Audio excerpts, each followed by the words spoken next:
Our next presenter is the chairman and CEO of Saks Fifth Avenue. He is someone who has a long and distinguished career in the consumer products industry initially, 25 years in marketing and in consumer products, which gives him, I think, a very interesting background in our industry. He was president of Bristol-Myers Squibb Worldwide in beauty care. He was responsible for building the Clairol brand to a very, very high level of success, as well as Matrix Essentials, Bare Essentials. He completed the sale of the beauty products business from Bristol-Myers to Procter & Gamble, and it was a very significant deleveraging of the company at that time, a very successful sale and acquisition. He's a graduate of Hamilton College. He's MBA from Harvard Business School. He's been the CEO of Saks Fifth Avenue for the last 7 years now, I think it is, and he's done a terrific job, and he really comes at it with a different perspective. And he's also someone who has supported the University of Arizona and supported the Lundgren Center, and for that I want to present Steve as he comes up with this tile, which is a symbol of the school painted on it. So, Steve, welcome to the podium. Thank you. Okay. Good morning. We're going to talk a little bit about luxury retailing today, and having listened to the speakers this morning, I'd say, why would anybody want to be in retail, let alone luxury retail? I feel a little bit like we're in the eye of the storm. If it isn't the financial community, it certainly is retailing, and high-end retail where everybody's asking whether our customers are going to be shopping at all, and what's the mindset of the customer is certainly paramount. Saks Fifth Avenue is it's about a little less than a $3 billion business. We're comprised of what we call 53 full-line Saks Fifth Avenue stores, the biggest one obviously being in New York, which represents about 20% of our company. We have a very vibrant outlet business called Saks Off Fifth, 52 stores, and we have a growing internet business, which is actually our second largest store if you think about it as a store right now. If you think about Saks Fifth Avenue as an indicator of what's going on in luxury, I want to break it out in terms of a little bit of the history, what's happened over the last several years, and then bring ourselves to where we are today. 2007, everything was going wonderfully well. The company was growing double-digit. You see our sales were growing almost at a 12% growth rate. Our operating profits had doubled. We were seeing growth in both our aspirational and our core customer. And just to put it in perspective, Saks Fifth Avenue is a little bit different, and the luxury sector is a little bit different than some of the businesses we've been talking about today. Our average customer has a household income of about $200,000. The average age of our consumer is about 47 years old. They have a very relatively high net worth. So you have to put yourself in the minds of who the customer is for these kinds of products. And we've been seeing a customer growth that our core customer was growing very well, but we were also picking up a lot of aspirational customers.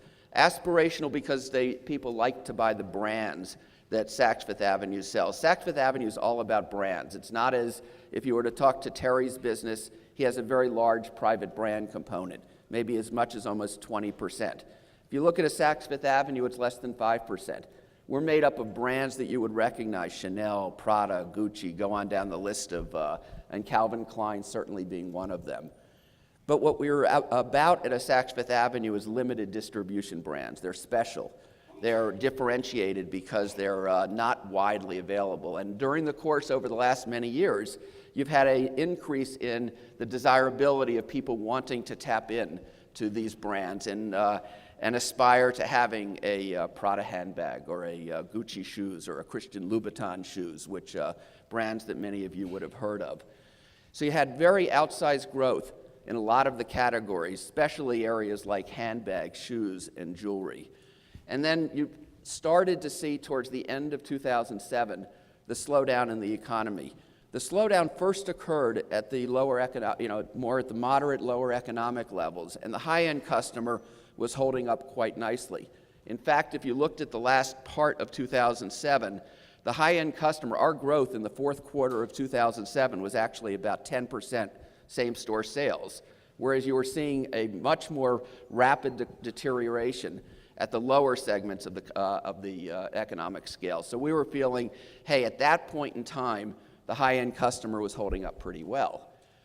We've also, over the last several years, seen an enormous correlation between how the high-end customer feels about their net worth and the performance of the business. There's almost, if you looked at it on an economic analysis and did an R-square, you'd find about a 92% R-square between the stock market performance and the performance of the luxury sector.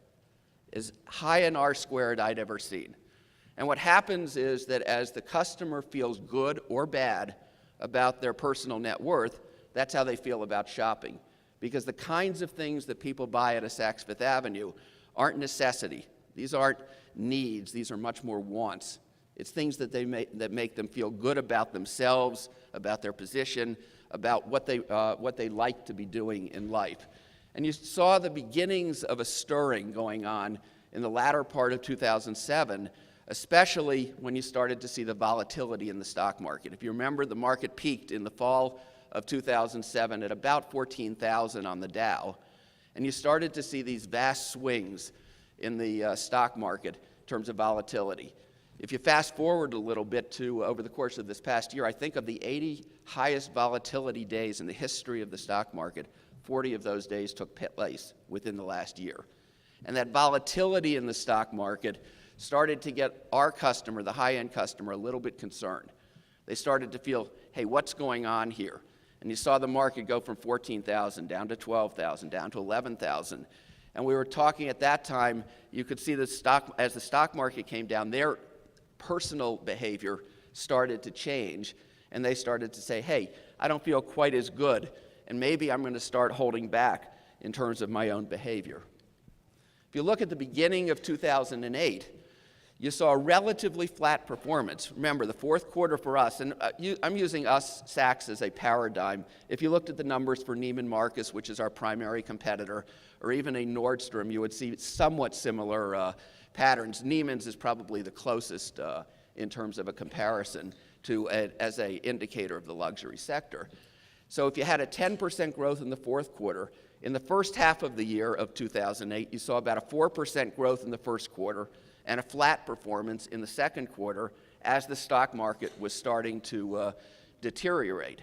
Again, you saw a linkage to the financial markets.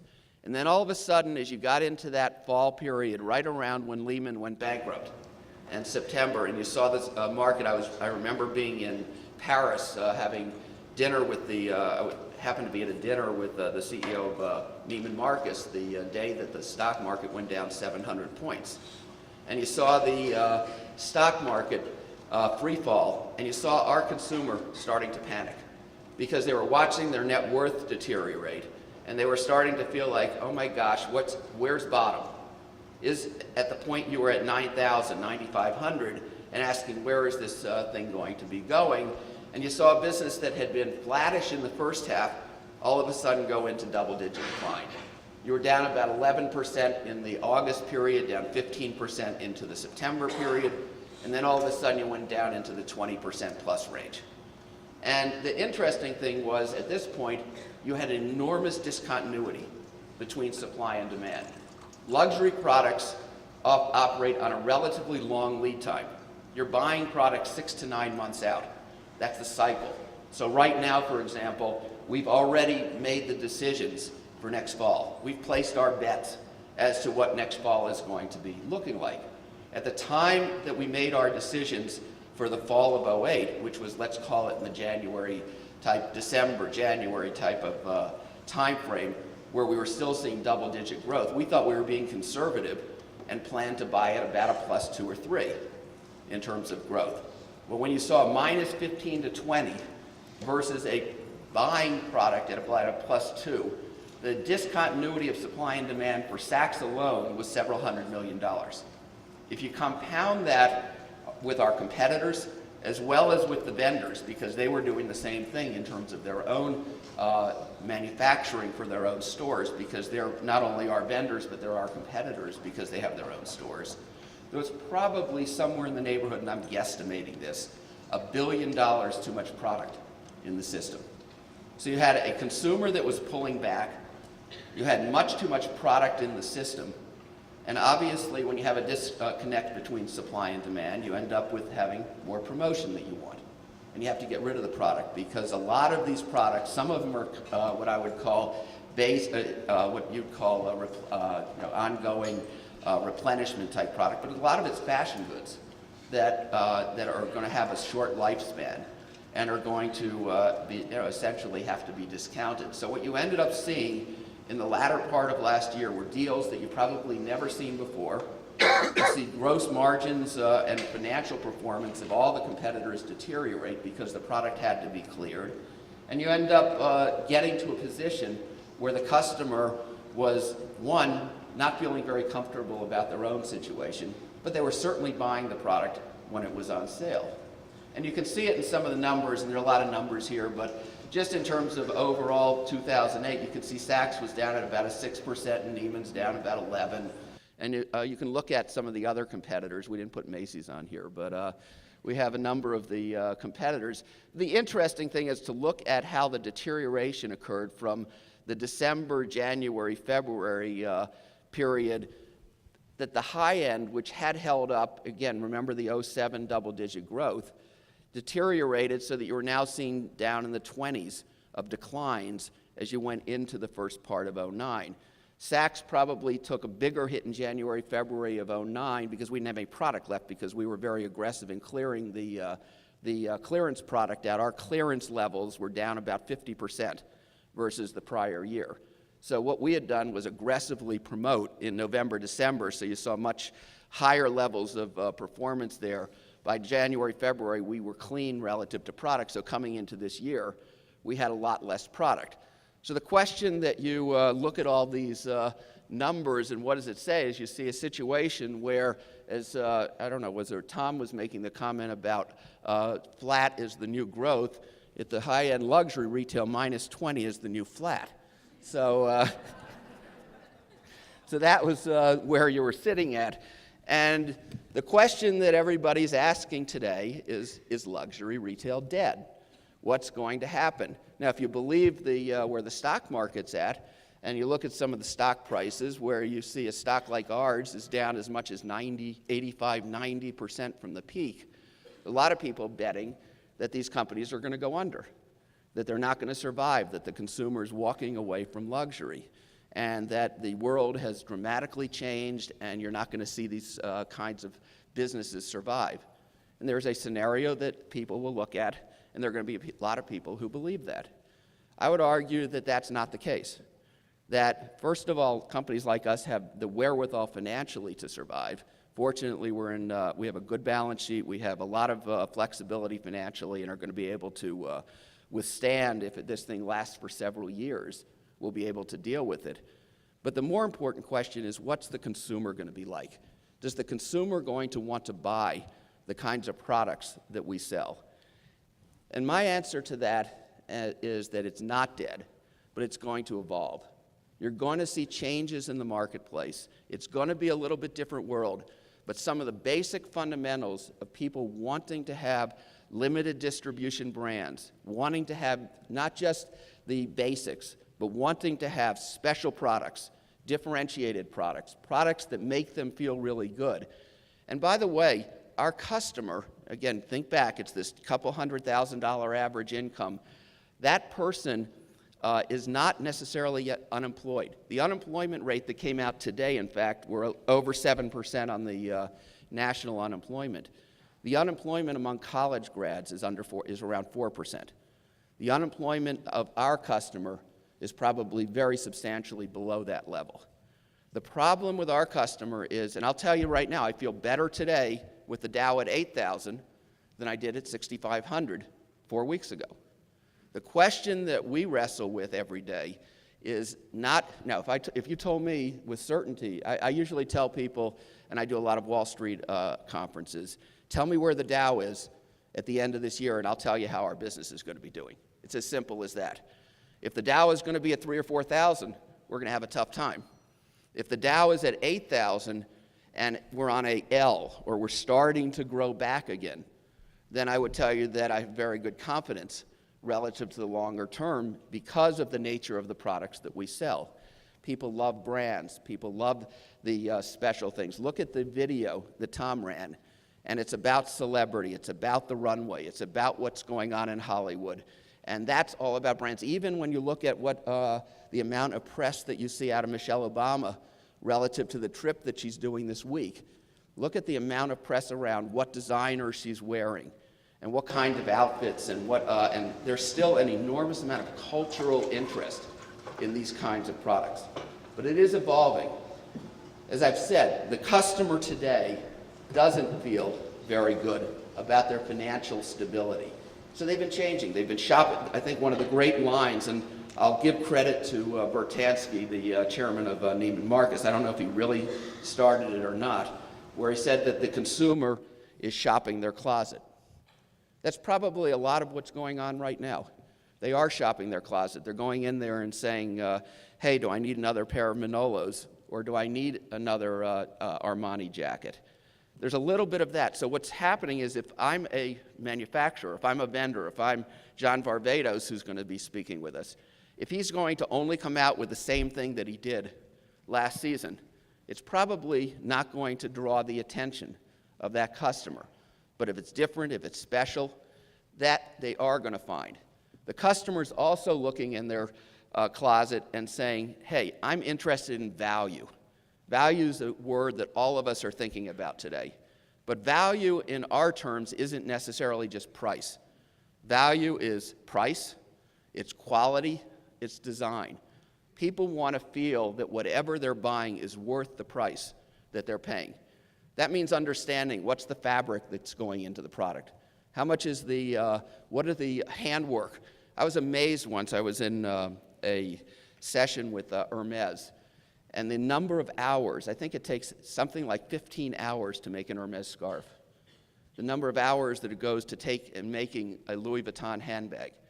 So people want to understand that what they're buying, it's not that they don't want to shop, it's that they want to make sure that they feel that what they're buying is worth it. And it goes back to that quality, meaning value, quality as well as price, as well as the design element. The customer is looking for things that are unique, that they're affordable, that are timeless pieces. Now, there's an element of that fast fashion. You're also seeing people mixing and matching. They're not necessarily trading down. Very interesting question relative to the, and I'll get into it in a minute, in terms of what are people doing relative to brands. And are they moving from brand A to brand B, which is cheaper? And I would tell you that the answer is probably not based on our research. What they're doing is staying within. If they really like Prada, as opposed to moving from Prada down to a much lower priced brand, what they tend to be doing is moving within the Prada brand, finding some pieces that may be mixing and matching relative to what they have. So if they're looking for a handbag, for example, unlikely that they're going to be moving down to a much cheaper brand, but they are playing within and how they're looking within some of the individual brands. So the way that we think about this is to focus on what we do the best.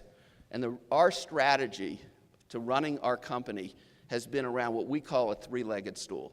And the three legs are merchandising, the product that we sell, stores and how we run our stores, and the marketing that we put behind the business. And we're really looking at, in this new world, how do we evolve each of the three of these? And let me talk for a moment about each of them. If we look at our merchandise and the product, several years ago we created a concept called the 9-box grid. And it was a simple way of thinking about our business. Good, better, best on one dimension, and very classic to very contemporary on the other. And this has served us well, and this is just talking about our target customer, who's Soho, Uptown, Park Avenue. You can get a sense of who they are. What you're finding is that each of these customers still are out there and still shopping at a Saks. I think that they're each looking for a little bit more fashion within their own frame. And sometimes people are moving within Sometimes they're in a mode of being a very classic. Sometimes they want to be more fashion. But it's a good way of thinking about differentiating and packaging merchandise. What we're doing in finding is that consumers are doing a little bit of gravitating from the best. And remember, our good, better, best. Our good may be the best at a Macy's. I don't know if that's exactly right, but it's probably our entry. Is that about right, Terry? Okay, our entry price is what we would call bridge luxury price points. So that our good, better, best good is very different. This 9 box would be very different depending if you were at a Kohl's versus a Saks Fifth Avenue. But what you're finding is that our customer is gravitating to the very best special pieces, but they're also moving down a little bit in the good price zone. So you're moving a little bit of the price points, but you're not necessarily moving brands.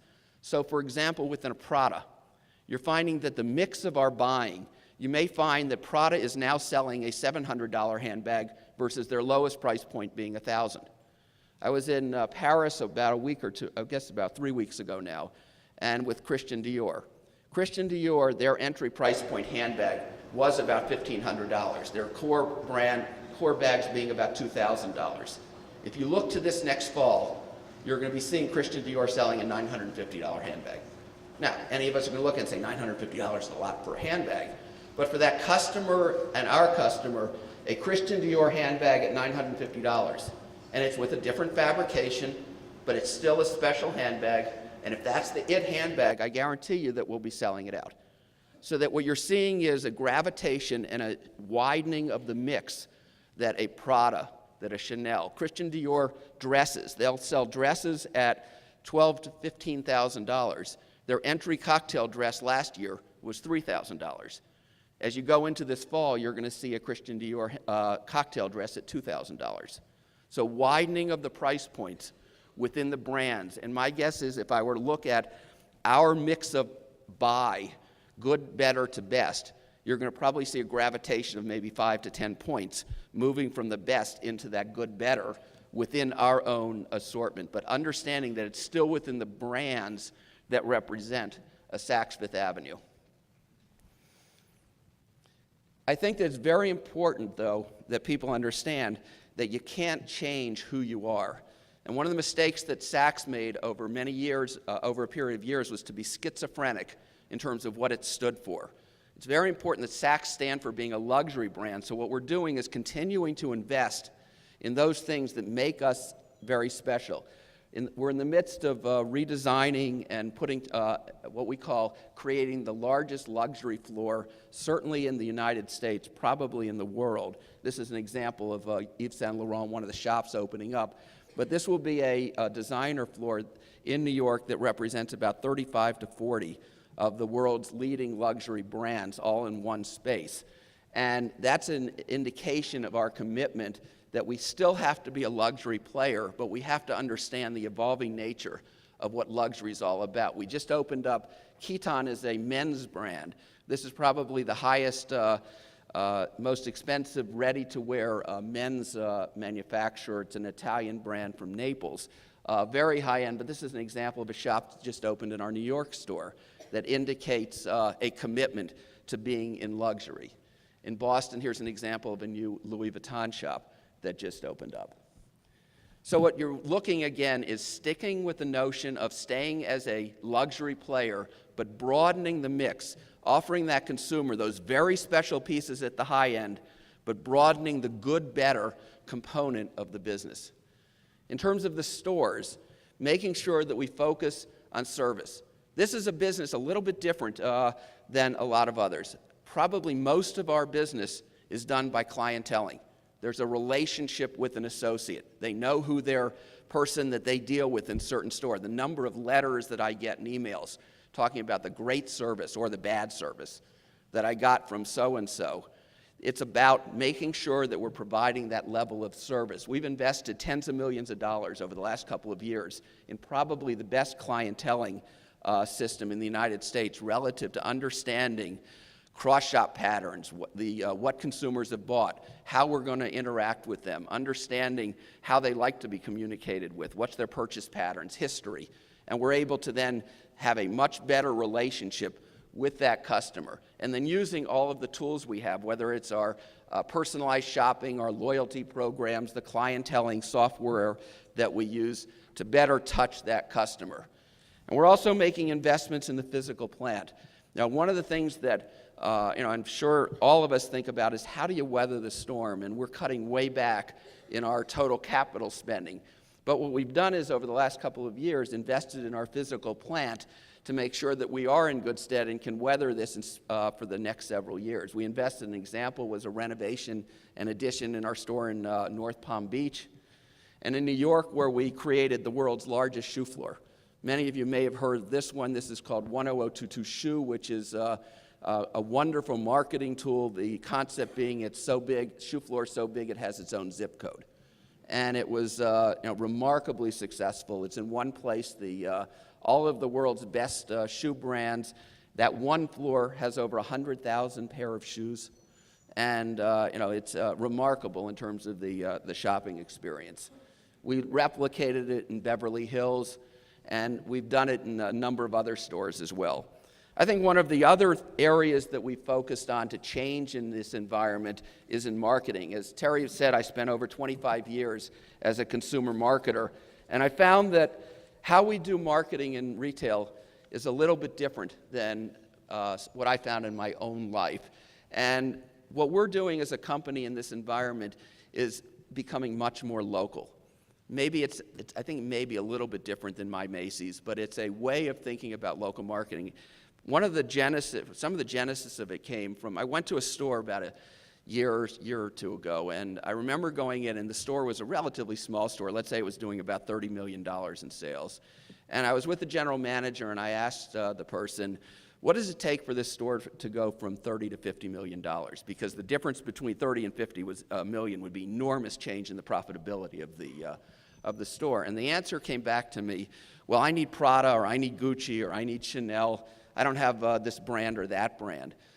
And the reality was that, about a year earlier, they had lost one of the brands.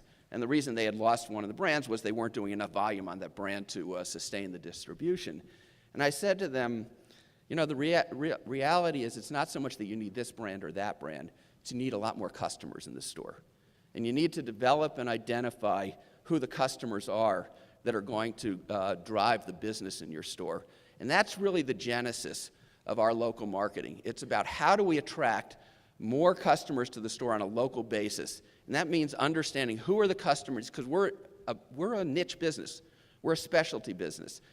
We have to understand what zip codes within a store do the customers live in. How many customers do we have in a given zip code? And where are the opportunity areas for that store? How many customers could we be attracting from that zip code or outlying zip code? Where do the customers have an affinity? What clubs do they belong to? What organizations do they belong to? And how are we going to reach out and maybe use our current customers or use our associates to reach out into that community? And that led to the development of an individual business plan, or what I would have called a marketing plan, for every store that we have. And that transforms the role of some of our general managers, because they're used to being shopkeepers. Most of them weren't trained to be business managers in terms of developing business plans or outreach or marketing plans. And there's an enormous amount of education that's been going on in retraining some of this part of the organization to say, how can we develop business at a local level through the local community? And that's, I think, one of the evolutions and transformational activities that's going to be coming out of this changing environment. And it's about using the technology that we have to get our current customers to cross-shop more, to stay. We lose and gain a lot of customers every year. How do you retain the customers that you have? How do you make sure that you don't churn as many customers? And how do we go after the acquisition of new customers? And a lot of work going on behind that. So let me close with one slide relative to how we see the future, because we do believe that there is a future. There's going to be an end to a recession. Recessions have come and gone. There's going to be a future. In the near term, we're controlling what we can control. Those are things like expenses, capital, receipts in terms of the amount of inventory. One of the things that you won't be seeing in the future is the big kinds of discontinuity of supply and demand that you saw last year. probably largely because we're all buying a lot less product. Our receipts this year, we've publicly said, that are going to be down in the 20% plus range.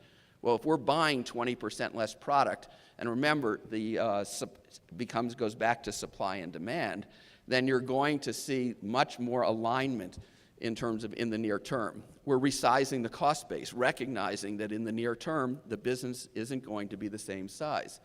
On the other hand, we know that the kinds of products that we sell, limited distribution, special products, they're not widely available in a lot of places, are what the customer is going to want. And our customer they like to shop. They like to have things. They don't feel as good today about their net worth, but as things stabilize, they may have had X millions of dollars before of net worth.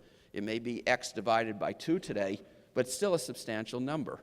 And as time goes on, we believe by providing the kinds of products that are limited distribution, that have a very good price value in terms of the way we're defining value, that they'll continue to want them. And that we have a store experience focused on clienteling, on selling, and then the local marketing coupling with it, focusing on each leg of that three-legged stool. We believe that people who have written off this segment of the industry, I think, are going to be in for a little bit of a surprise when you see the economy turn and the business start to respond to that. So it's a very tough time for all of luxury right now. None of us have ever seen numbers like this, and it's easy to just say, well, luxury's dead, and the press is having a field day, partly because they love to say, well, the high-end customer, these are the rich people, and now the rich people are getting it stuck back to them. But the reality is that there will be another side to that. So with that, let me open it up, and we can talk about whatever it is that you want to cover relative to this segment. So let me turn this next. Yes, Tom. Yes, we're selling his products very well.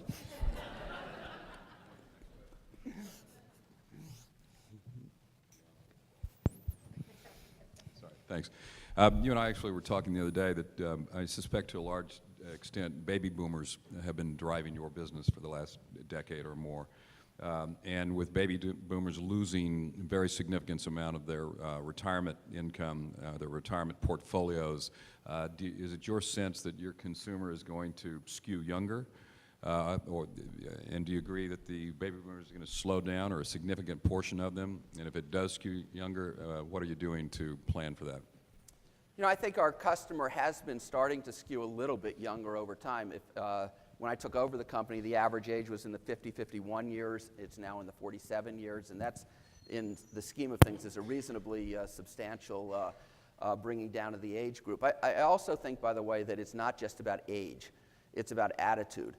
We're selling, for example, some of the contemporary areas very, very well, but it's not just a 25-year-old customer who's buying that contemporary product. It's a woman or man at an older age that wants that kind of an attitude. What you're finding is that the customer, I'm not convinced that you're going to be seeing, you're going to be appealing to that older customer, that emerging, what I call that baby boomer segment that's now going in through their 50s and then going into their 60s, is an enormous growth opportunity. It's not that, and they're not just focused on their 401k. These people have still a very substantial net worth. What's going to happen, though, is that they want different kinds of things. They want a product that's, they like the contemporary styling, but it doesn't fit them. For example, the old Bridge was the cornerstone of a Saks Fifth Avenue for many years. They want that kind of fit. It had the Dana Buchmans of the world, had a very good fit, but that styling isn't what they want anymore. So what you're seeing is an emergence of, and we're calling it an area called WEAR, W-E-A-R, which is an emergence of a bridge-type fit with contemporary styling. And what you're seeing is an enormous number of designers who are jumping into this thing as quickly as they can. And we have a number of lines, some with the designers that you would see in our luxury floor who are cutting or making products specifically for us, or very limited distribution, because that customer wants to be able to dress nicely. Some of them are going to be shopping at a Macy's or a Nordstrom, but a lot of them are going to want products that are more limited distribution. And even though their income is, they still have their income, their 401k may not be as high, but their overall net worth is still very substantial. At the same time, you do have an emerging, the daughters, let's say, or the sons of those customers who do have money, who also want to have limited distribution brands. And we're seeing an influx of customers like that. So I think you're going to be seeing potential growth in both of those areas, assuming that we're able to continue to provide special limited distribution products. Yeah. Hi. Hi, we've met before. I'm at the opposite end of the spectrum from Tom. I also sell with Saks, but I'm a very small designer with a small company.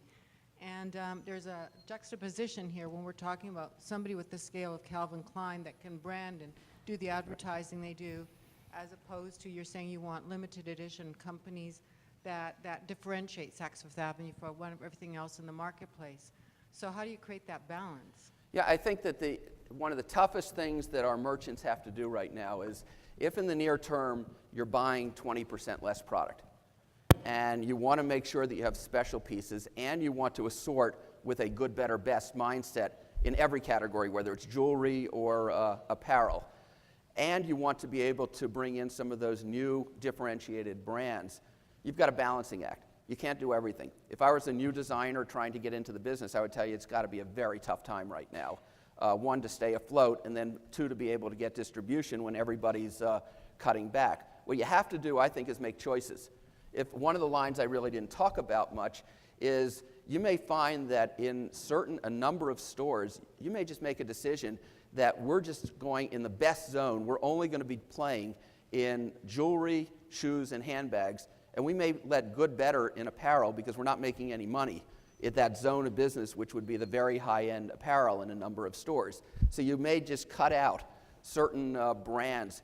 If you go to vendors, it's interesting. If you go to vendors and say, we're cutting our receipts by 20%, some vendors are going to get out. They're going to be edited out. Others are going to be cut by 50%, and others are going to grow. And what you're finding is an environment where the vendors are saying, hey, how can I be one of those that are growing as opposed to the ones that are either declining 50% or being cut out? And that leads to these characteristics of unique, differentiated, creating relationships that are different than what we've seen in the past. And that can be different kinds of financial structures. It can be different kinds of product, unique product that's being made. For a young, emerging designer, I think that it has to be about trying different, special, and in terms of the kinds of products that are being sold. But I would say it's a tough one because of the limited dollars that are being made available. Yeah. Hi, my name's Amy. I'm from the University of Wisconsin-Stout, and I've been learning a little bit about the stealth wealth. About the what? Stealth wealth, the Stealth new wealth. trend where customers, sometimes higher-end customers, decide to not flaunt their wealth. And I was just wondering, some of the other high-end retailers have gone to nondescript bags or other marketing tactics. Has Saks considered this at all? The question is, this whole notion of what we're calling stealth wealth, or it's chic not to shop, or it's I don't want to be seen holding a Saks bag or a Neiman's bag, or I think there's a lot more hype about this than the reality. If you go, is there any of it going on? Yeah, there's a little bit. If you go to the Hermes shop in New York City, for example, you can get a brown bag without the brand name. I think they probably do a couple of them, but it's great. It's great fodder for the press. I find that is there some amount of customers who are saying, I want to shop on the internet versus coming into the store because I don't want to be seen in the store? Tiny, tiny bit. I just don't see it as being a substantial number. Yeah. How are you driving traffic in the store? And do you see a luxury customer requiring promotional sales? Well, the question is how you're driving traffic, and is the customer wanting promotion? Customers wanting promotion, absolutely. When we went on promotion last fall, during that period when we had the discontinuity of supply and demand, and you were able to go and buy, and remember, these were the fashion goods of the season, not the things that were ongoing regular brands. This is just the fashion stuff. There were probably 2-hour lines to get into the shoe department. People were fighting over handbags. I mean, I'd never seen anything like it. So if you ask, do people respond to a big sale? Absolutely they do. Is there an element of people right now saying, I'm going to wait for the sale? There's some of that going on today. The reality, though, is it goes back to supply and demand. Luxury goods have always had sales. At the end of every season, you'll always be able to buy goods on sale, the leftovers. The reality, though, is because of the limited distribution, they'll say, hey, there's only one of them available, one shoe available in a size 8. There's only 2 of these bags left.